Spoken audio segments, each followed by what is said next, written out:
La mañana del 20 de julio de 2019 comenzó como cualquier otra en Oxford, Mississippi. Los agentes de la ley estaban en sus patrullas rutinarias, vigilando el tranquilo pueblo. Pero exactamente a las 10:23 de la mañana, un sheriff notó algo fuera de lugar cerca de una vieja y desgastada mesa de picnic de madera.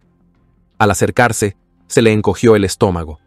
Tendida inmóvil en el suelo, estaba el cuerpo de una mujer joven. Cualquier esperanza de que aún pudiera estar viva se desvaneció en cuestión de segundos. Le habían disparado múltiples veces. No había señales de vida. El sheriff inmediatamente solicitó refuerzos, y en el lapso de una hora, la escena del crimen estaba inundada de investigadores, especialistas forenses y oficiales de la ley. Trabajaron rápidamente para recoger evidencia, sabiendo que cada segundo contaba en un caso como este. La víctima fue identificada casi de inmediato. Alexandria Costial, de 21 años, una estudiante de la Universidad de Mississippi. Más tarde, el médico forense confirmó los escalofriantes detalles. A Ali le habían disparado 9 veces a corta distancia.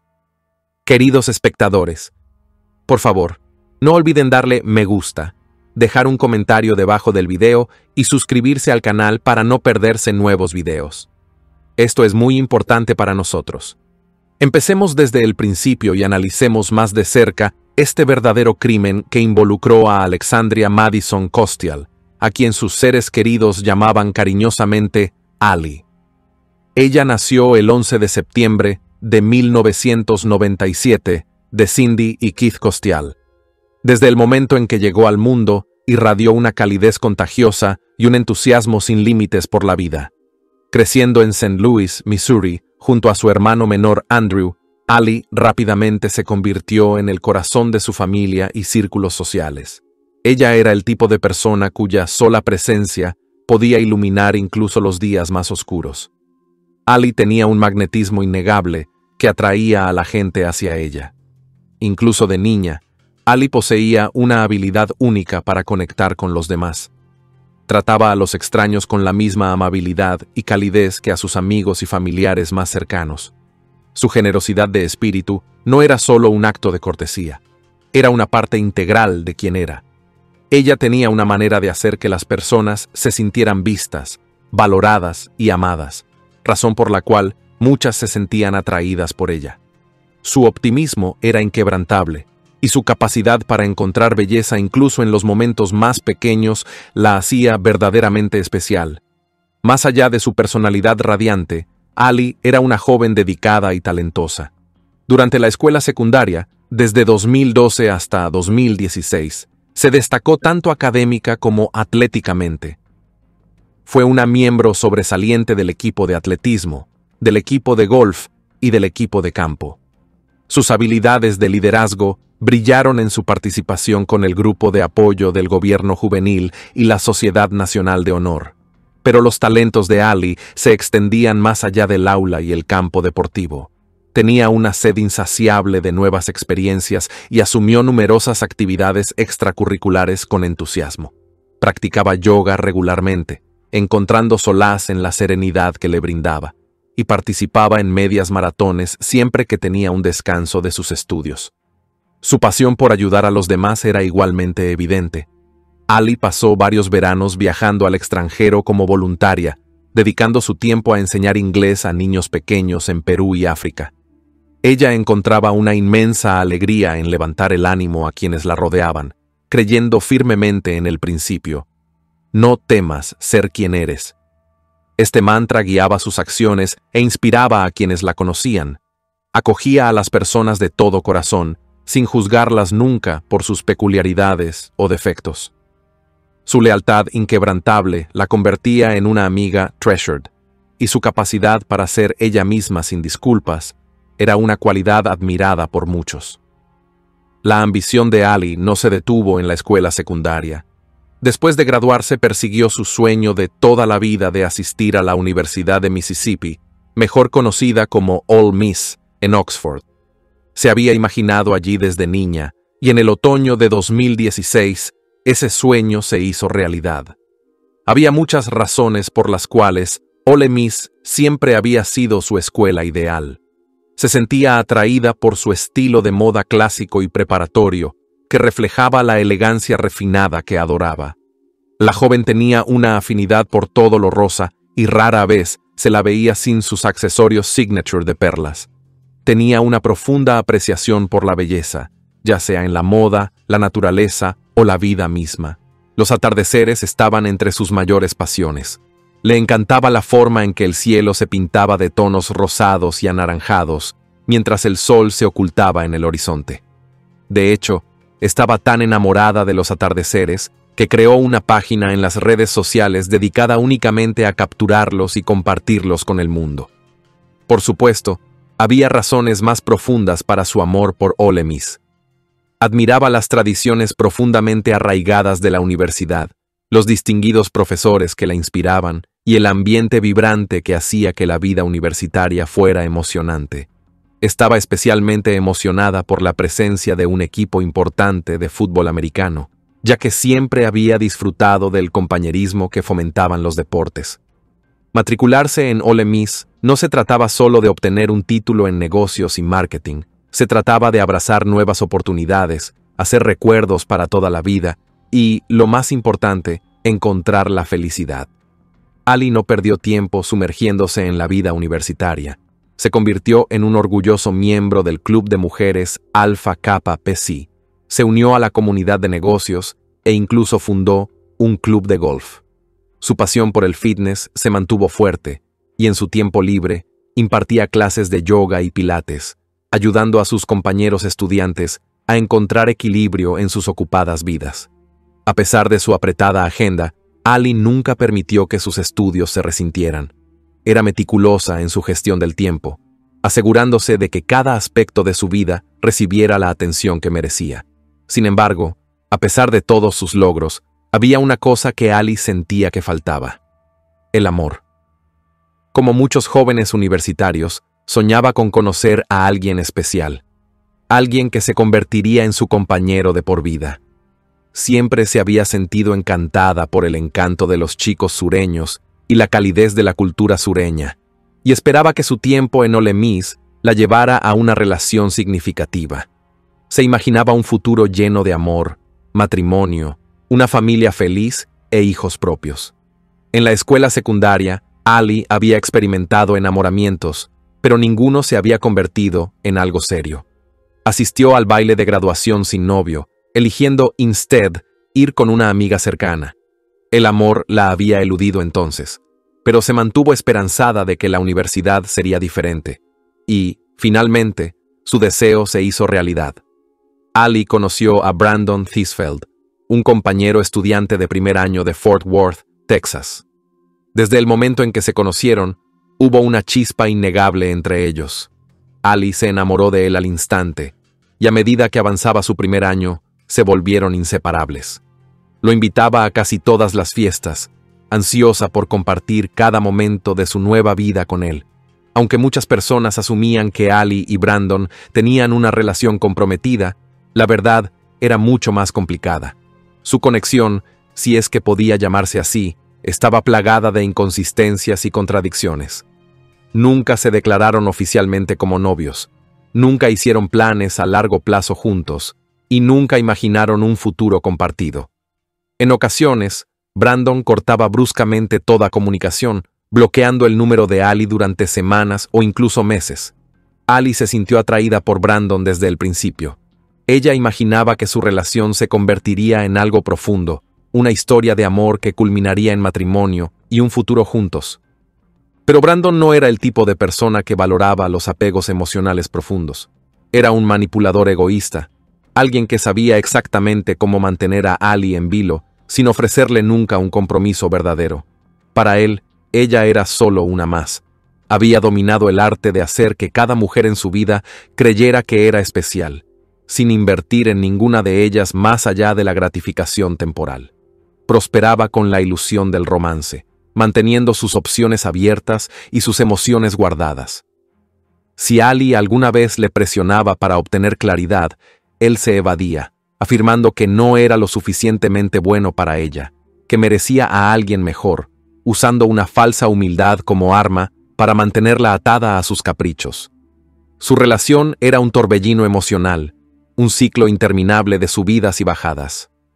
Un momento, Ali estaba eufórica, sintiéndose querida y adorada, y al siguiente, estaba consumida por la desesperación, cuestionando su valía y conteniendo las lágrimas. A diferencia de lo que harían verdaderos compañeros, Brandon nunca hizo el esfuerzo de integrarse en su vida. Nunca visitó su casa, nunca se esforzó por conocer a sus amigos y permaneció como una figura sombría en su mundo. La mayoría de los amigos cercanos de Ali apenas sabían de su existencia, más allá de lo que ella les contaba, e incluso entonces revelaba muy poco. Ella internalizaba la confusión, no confiando en nadie, quizás incluso convenciéndose a sí misma de que las cosas no eran tan malas como parecían. Estaba aislada, atrapada en un amor no correspondido, alimentado por su propia esperanza y su indiferencia calculada. En el pasado, Ali siempre había sido abierta con su madre, Cindy, compartiendo los detalles de su vida y sus emociones con una honestidad sin filtros.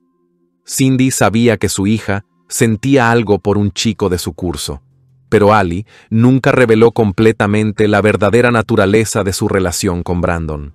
Quizás temía el juicio, o tal vez ella misma no había aceptado lo poco saludable que se había vuelto. No era ingenua, era simplemente una mujer de 19 años, lejos de casa, intoxicada por la emoción de la atención de alguien que le importaba. Pero por mucho que lo deseara, la realidad era que estaba atrapada en un ciclo tóxico de manipulación emocional, avanzando rápidamente hasta el verano de 2019, un momento significativo en la vida de Ali mientras se acercaba a su último año universitario. Recientemente había cumplido 21 años y había decidido permanecer en el campus durante el verano. Pasó esos meses asistiendo a cursos de verano, participando en actividades extracurriculares y disfrutando de la compañía de sus amigos. A pesar de la ocasional turbulencia emocional causada por Brandon, Ali intentaba concentrarse en sus metas y crecimiento personal.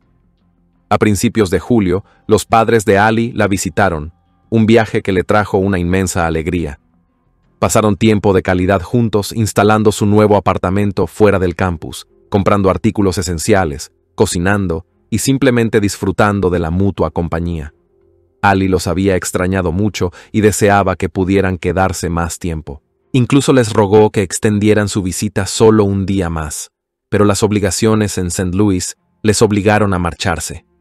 Cindy luego recordó haber sentido una pesadez inusual en su corazón cuando se despidieron, una pena inexplicable que no pudo identificar en ese momento.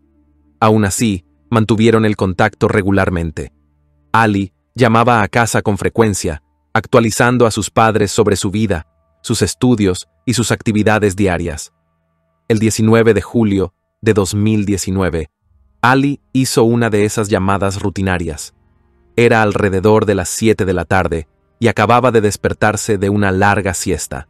La noche anterior, se había quedado despierta hasta tarde, estudiando para un examen importante, agotándose en el proceso. Charló con su madre, contándole los planes del día. Más tarde esa noche, tenía la intención de salir con amigos a un bar. Fue una conversación ordinaria, nada fuera de lo común, sin señales, sin advertencias, nada que sugiriera que en solo unas horas ocurriría una tragedia. Más tarde esa noche, exactamente a las 11:52 de la noche, las cámaras de vigilancia colocadas fuera de un negocio en Oxford Square captaron a Ali saliendo del bar sola. Las imágenes la mostraban mirando la pantalla de su teléfono, caminando en dirección opuesta al establecimiento. Más tarde esa noche, llegó un taxi para recoger a Ali.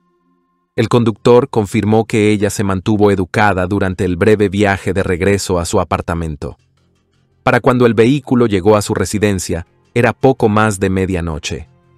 El conductor vio cómo Ali salía, caminaba hacia su edificio y desaparecía en su interior.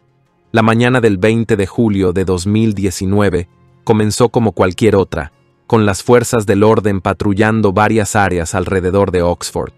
Ese día, un alguacil adjunto del condado de Lafayette estaba realizando una patrulla rutinaria en el pueblo de Harmon, cerca del lago Sardis, un área remota aproximadamente a 30 millas al norte del campus de Ole Miss. El oficial no esperaba encontrar nada inusual, pero cuando se acercó a un lugar de pesca abandonado a lo largo de la orilla, su viaje rutinario se convirtió en el comienzo de una desgarradora investigación. Exactamente a las 10:23 de la mañana, el alguacil divisó algo inusual cerca de una mesa de picnic de madera desgastada. Al acercarse, sus peores temores se confirmaron. El cuerpo sin vida de una mujer joven yacía tendido en el suelo. Era inmediatamente evidente que le habían disparado múltiples veces. No quedaban señales de vida. El oficial rápidamente pidió refuerzos, y en el lapso de una hora, la escena del crimen estaba repleta de investigadores. La víctima fue identificada casi de inmediato. Era Alexandria Costial, una estudiante de Ole Miss de 21 años. El médico forense luego determinó que a Ali le habían disparado un total de 9 veces a corta distancia. La disposición de los cartuchos de bala alrededor de la escena sugirió que el tirador se había movido en forma circular, disparando a Ali desde múltiples ángulos mientras ella estaba sentada en el banco de picnic, incapaz de escapar. Los investigadores localizaron 11 cartuchos gastados esparcidos por la tierra alrededor de ella, así como su bolso, que había sido arrojado a una zanja a varios pies de distancia. Dentro de la bolsa, los detectives descubrieron su identificación de estudiante y su licencia de conducir. Ambas confirmaron su identidad. Mientras los oficiales reconstruían la escena del crimen, notaron una ausencia peculiar. El teléfono móvil de Ali faltaba. Este pequeño pero crucial detalle insinuaba que el asesino se había llevado el dispositivo, ya sea para evitar que ella pidiera ayuda o para borrar evidencias. Los intentos de rastrear el GPS del teléfono solo arrojaron una señal de ubicación vaga en algún lugar de Oxford, proporcionando poca información útil. Sin embargo, el reloj inteligente de Ali, que a menudo usaba, resultó ser un inesperado salvavidas en la investigación. El reloj inteligente de Ali estaba sincronizado con su teléfono perdido, lo que permitió a los investigadores recuperar mensajes de texto duplicados de la noche de su asesinato. Los registros revelaron una conversación entre Ali y un individuo específico, su compañero de clase, Brandon Tisfeld, de 22 años. No era solo una charla ociosa. Los textos mostraban que Ali y Brandon habían quedado en reunirse poco después de que ella saliera del bar esa noche, eligiendo separarse de sus amigos por razones desconocidas. Los amigos de Ali fueron rápidos en confirmar el nombre de Brandon cuando fueron interrogados. Cuando se les preguntó si alguien podría tener una razón para hacerle daño a Ali, su nombre surgió de inmediato. Uno de los propios compañeros de cuarto de Brandon lo describió como un individuo profundamente misógino y arrogante que frecuentemente hacía comentarios groseros y despectivos sobre las mujeres. Tenía un historial de manipular a quienes lo rodeaban, hacer promesas falsas y descartar a las personas una vez que ya no les tenía utilidad. Para quienes lo conocían bien, fue poca sorpresa que pudiera estar involucrado en algo siniestro. Con las sospechas aumentando, los investigadores se pusieron en contacto con Brandon, solicitando que se presentara para un interrogatorio. Él aceptó, pero no se presentó a la hora programada. Cuando los agentes lo llamaron nuevamente, proporcionó una excusa débil, alegando que había estado bebiendo la noche anterior y no estaba en condiciones de hablar con la policía. Se concertó una segunda reunión para la mañana siguiente. Una vez más, Brandon aceptó, pero una vez más, no se presentó. Esta vez, sin embargo, su ausencia no fue un accidente. Brandon Tisfeld estaba oficialmente en fuga. Con Brandon ahora como fugitivo, las autoridades actuaron con rapidez. Se emitió una orden de arresto contra él, y su nombre fue ingresado en la base de datos nacional. Los investigadores rastrearon sus movimientos a través de sus registros telefónicos y transacciones con tarjeta de crédito, los cuales pintaron un panorama claro de su ruta de escape. Los datos indicaban que se dirigía hacia Memphis, Tennessee. Se envió un boletín estatal, alertando a las autoridades para que estuvieran atentos a su vehículo, una camioneta pick-up de color oscuro. En cuestión de horas, el grupo de trabajo de fugitivos del Departamento de Policía de Memphis avistó un vehículo que coincidía con la descripción en una gasolinera a las afueras de la ciudad. Los oficiales rodearon al sospechoso, lo detuvieron sin incidentes y descubrieron evidencia condenatoria dentro de la camioneta. En el asiento del pasajero del vehículo de Brandon había una pistola de calibre 40. El análisis forense confirmó más tarde que esta era el arma homicida, la misma utilizada para matar a Ali. Aún más incriminatoria fue la presencia de manchas de sangre en la camisa de Brandon. A pesar de la evidencia abrumadora, Brandon negó enérgicamente cualquier participación en la muerte de Ali. Mantuvo su inocencia, insistiendo en que no tenía ninguna razón para hacerle daño. Pero la policía no estaba convencida. A las pocas horas de su captura, Brandon Theisfeld fue acusado de asesinato en primer grado. Tras su arresto, Brandon fue extraditado de vuelta a Mississippi, donde fue recluido sin derecho a fianza. Se negó a hablar con los detectives, invocando su derecho a permanecer en silencio hasta que estuviera presente un abogado. Los investigadores, decididos a construir un caso sólido, comenzaron a reconstruir sus acciones previas al asesinato. Descubrieron que el fin de semana de la muerte de Ali, Brandon había pasado tiempo con su grupo habitual de amigos. Los testigos confirmaron que había ido a jugar a los bolos con ellos. Sin embargo, el domingo tomó un rumbo diferente. Esa tarde, Brandon se presentó en la casa de un amigo, llevando consigo una pistola. Tampoco había nada inusual en esto. Brandon llegó a la casa de su amigo, llevando un 6-pack de cerveza, un hábito familiar para sus reuniones de fin de semana. Pasaron la tarde bebiendo, compartiendo historias y realizando prácticas de tiro casuales, colocando latas vacías a lo largo de la valla y turnándose para dispararles. Brandon parecía relajado, tranquilo, y su actitud no daba indicio de los eventos que habían tenido lugar apenas horas antes.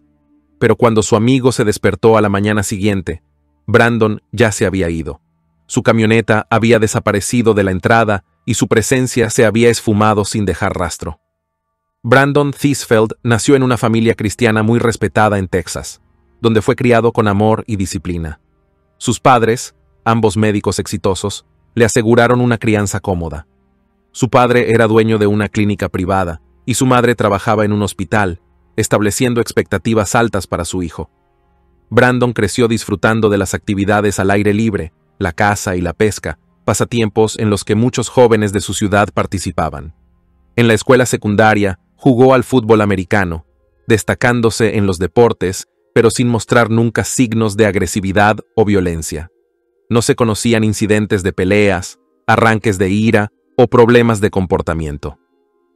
Para quienes lo conocían entonces, Brandon era solo otro joven estadounidense común con un futuro brillante por delante. Pero algo cambió cuando ingresó a la Universidad de Mississippi. Allí fue donde conoció a Ali Costial en un bar una noche. Su atracción era evidente, pero incluso desde el principio estaba claro que a Ali le gustaba Brandon mucho más de lo que él le gustaba a ella.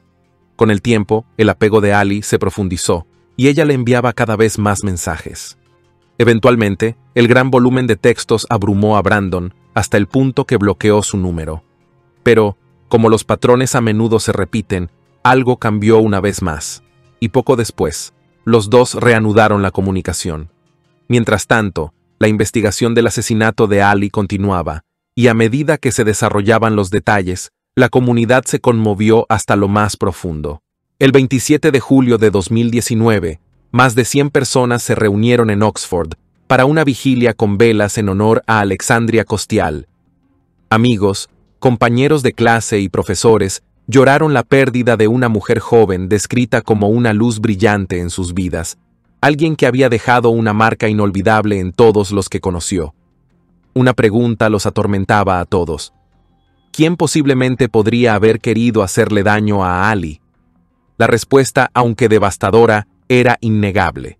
Brandon Theisfeld.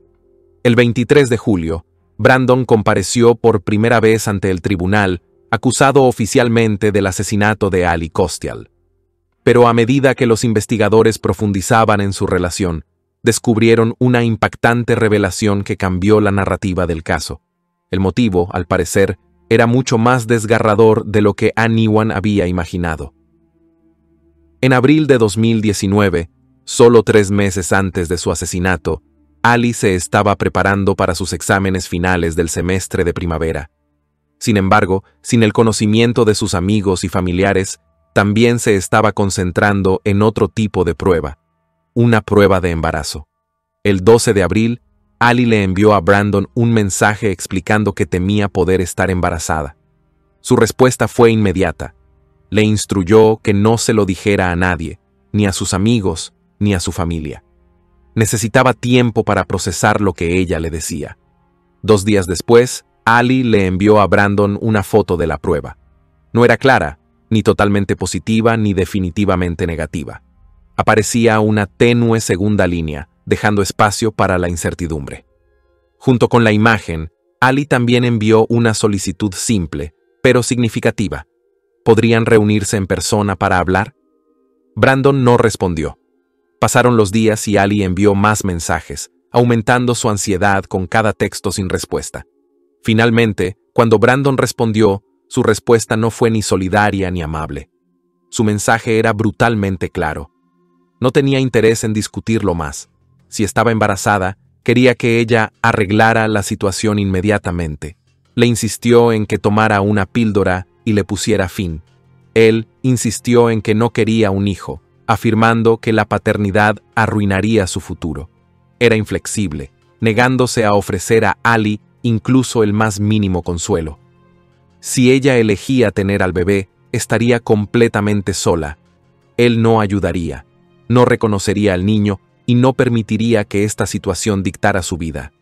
Sus palabras eran frías, carentes de emoción, mientras repetía una y otra vez que ella estaba cometiendo un error al tener al bebé. Desde abril hasta julio, Ali siguió intentando comunicarse, esperando desesperadamente una conversación, una resolución, algún nivel de comprensión. Pero Brandon la evitó a toda costa. Ignoró sus mensajes de texto durante días seguidos, solo para responder con respuestas breves y desdeñosas que dejaban claro que no quería tener nada que ver con ella o con el embarazo. Varias veces, Ali pidió reunirse en persona, pero Brandon canceló repetidamente en el último minuto.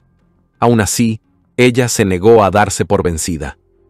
En un momento particularmente oscuro, Ali hizo una perturbadora admisión. Había intentado beber hasta caer en el olvido, esperando que una intoxicación etílica pusiera fin a su sufrimiento. Enumeró las cantidades asombrosas que había consumido en una sola noche. 1 botella entera de tequila, 2 botellas de champán, 7 latas de cerveza y 1 copa de vino. Si bien para cualquier observador racional estaba claro que estas afirmaciones probablemente eran exageradas, el mensaje subyacente era innegable. Era un grito desesperado de ayuda. Muchas personas que lo conocían lo consideraban un niño de papi, mimado, alguien que alardeaba de la riqueza de su padre como un escudo contra las consecuencias. A menudo presumía de que el dinero de su padre podría sacarlo de cualquier problema, de que sin importar lo que hiciera, nunca tendría que enfrentar consecuencias reales. Pero esta vez estaba equivocado. La evidencia contra Brandon era abrumadora. Más allá de los casquillos de bala que coincidían con su pistola, las manchas de sangre en su camisa y los mensajes de texto que probaban que se había reunido con Ali aquella noche fatídica, había otra prueba condenatoria, una que revelaba su estado de ánimo después del crimen. Cuando la policía registró el apartamento de Brandon, descubrieron una carta escrita a mano dirigida a sus padres. Si bien no era una confesión directa, su contenido era muy elocuente. En la carta, Brandon expresaba culpa y remordimiento, reconociendo que era una mala persona pero insistiendo en que no era culpa de sus padres. Describía cómo era atormentado por pensamientos oscuros, que se veían exacerbados por el alcohol, y admitía que no veía ninguna salida. Escribió que iría a prisión o moriría, aparentemente resignado a su destino. La carta pintaba el panorama de un hombre que sabía que lo atraparían. Un hombre que ya había aceptado que sus acciones conducirían a la ruina. El abogado de Brandon luego afirmó que esto no era más que una nota de suicidio, evidencia de que Brandon había tenido la intención de hacerse daño a sí mismo. La carta, junto con la montaña de otras pruebas, apuntaba a un hecho innegable. El asesinato de Ali fue premeditado. A medida que los investigadores profundizaban, descubrieron más detalles perturbadores que solidificaron aún más su caso. Una semana antes de la muerte de Ali, el viernes 12 de julio, Brandon hizo un viaje inesperado desde Oxford hasta Fort Worth, regresando a la casa de sus padres con la excusa de una visita casual. Pero la verdadera razón de su viaje pronto se hizo clara. Mientras estaba en casa, recuperó su pistola, un arma que había dejado atrás cuando se mudó a la universidad, y la llevó consigo de vuelta a Mississippi. Incluso tomó una fotografía del arma y la publicó en las redes sociales con el pie de foto. Finalmente llevando a mi bebé de vuelta a Oxford. Mientras los detectives continuaban armando el rompecabezas, hicieron otro descubrimiento escalofriante. El historial de búsquedas en Internet de Brandon en los días previos al asesinato. Entre sus búsquedas, había frases como «cómo salirse con la suya después de cometer un crimen», «cómo planificar un asesinato», «cómo atar a las personas y cómo atraerlas a una trampa». También buscó máscaras tácticas y silenciadores para armas. Estaba claro que Brandon había dedicado un tiempo considerable a elaborar su plan, asegurándose de que, cuando llegara el momento, estaría listo. El abogado defensor de Brandon intentó argumentar que las búsquedas en Internet por sí solas no probaban un asesinato premeditado. Afirmó que Brandon simplemente había sido curioso, que la gente buscaba todo tipo de cosas en línea sin actuar en consecuencia. También insistió en que el hecho de que Brandon trajera su arma de regreso a Mississippi no era sospechoso. Después de todo, Oxford tenía campos de tiro donde los estudiantes practicaban regularmente. Pero la fiscalía no lo creyó. El 17 de julio de 2019, Brandon finalmente rompió su silencio de meses y se puso en contacto con Ali. Por primera vez desde abril, fingió que quería hablar sobre el embarazo. Ofreció la posibilidad de una reconciliación, llevando a Ali a creer que estaba listo para discutir su futuro. Ella estaba eufórica, sin saber que estaba cayendo en una trampa. Luego, en la noche del 18 de julio, exactamente a la 1:53 de la mañana, Ali le envió a Brandon un mensaje con una foto de su vientre. Aunque era apenas visible, ella estaba convencida de que empezaba a notarse. Para Brandon, este fue el punto de inflexión. La vista de ese mensaje encendió un terror en él, uno que solo podía ser extinguido silenciando a Ali permanentemente. Ese mismo día, Brandon se puso en contacto con Ali una vez más. Le preguntó casualmente si sus amigos estarían presentes cuando él la visitara. La joven, esperanzada e ingenua, creyó que la insistencia de Brandon en el secreto provenía de la naturaleza delicada de la conversación que estaban a punto de tener. Interpretó su petición como una señal de que finalmente estaba asumiendo la responsabilidad y quería abordar la situación en privado. Sintiendo un enorme alivio, mezclado con una nerviosa anticipación, Ali aceptó fácilmente reunirse con él sin testigos. Se aseguró a sí misma que finalmente estaba dispuesto a escuchar y resolver la situación juntos. En realidad, sin embargo, Brandon no tenía la intención de ofrecer apoyo. Su único objetivo era asegurarse de que ella estaría sola, lejos de miradas indiscretas, y que nadie pudiera rastrear su paradero una vez que saliera con él. Para cuando llegó el 19 de julio, Brandon todavía estaba poniendo meticulosamente su plan en marcha. Confirmó una vez más su hora de reunión, solidificando el acuerdo. Los dos acordaron reunirse después de que Ali regresara del bar, con Ali prometiendo irse temprano para que nada interfiriera con su conversación tan esperada. Las imágenes de vigilancia capturaron más tarde la camioneta de Brandon, con su matrícula distintiva claramente visible, dirigiéndose hacia la residencia de Ali exactamente a la 1:14 de la mañana. La misma cámara grabó luego el vehículo moviéndose en la dirección opuesta, confirmando que él la había llevado a algún lugar. Los datos del GPS corroboraron esto, mostrando que los teléfonos móviles de Ali y Brandon estaban en estrecha proximidad mientras viajaban a través de Oxford, con destino al lago Sardis. Brandon había estado bebiendo mucho durante todo el día, ahogándose en alcohol mucho antes de recoger a Ali. Una vez que llegaron al lugar apartado, él continuó consumiendo alcohol, su intoxicación haciéndolo más volátil e impredecible. Sentados en una vieja mesa de picnic junto al agua, comenzaron a hablar. Ali, ansiosa y nerviosa, intentó que él entendiera sus sentimientos, hacerle ver que esto iba más allá de solo él. Pero a medida que la conversación progresaba, el temperamento de Brandon estalló, enfurecido por la situación, frustrado por la realidad que se negaba a aceptar, se marchó enfadado hacia su camioneta. Ali no tenía idea de lo que estaba por suceder. Momentos después, Brandon regresó, ahora sosteniendo una pistola en su mano. Sin vacilar, levantó el arma y abrió fuego. Ali nunca tuvo oportunidad. Recibió al menos 9 disparos. La fuerza de las balas la empujó hacia atrás, su cuerpo desplomándose sobre la mesa. Una bala incluso se incrustó en la madera, marcando el lugar donde había pasado sus últimos momentos. Testigos recordaron más tarde haber escuchado múltiples disparos en las inmediaciones entre las 2:15 y las 2:30 de la mañana. Pero para cuando alguien se dio cuenta de que algo andaba mal, ya era demasiado tarde. Exactamente a las 10:03 de la mañana, según los datos del GPS, ambos teléfonos móviles comenzaron a moverse de regreso hacia Oxford. Brandon, habiendo cometido ya el crimen, no perdió el tiempo preocupándose por lo que había hecho. En menos de una hora después de regresar a la ciudad, buscó en Internet información sobre cómo monitorear los canales de radio de la policía. Poco después, escudriñó la web en busca de noticias relacionadas con el lago Sardis, Mississippi, probablemente queriendo ver si el cuerpo de Ali había sido descubierto. Durante las siguientes horas, su teléfono continuó haciendo ping desde las mismas torres celulares que el de Ali, hasta que el de ella perdió la señal abruptamente.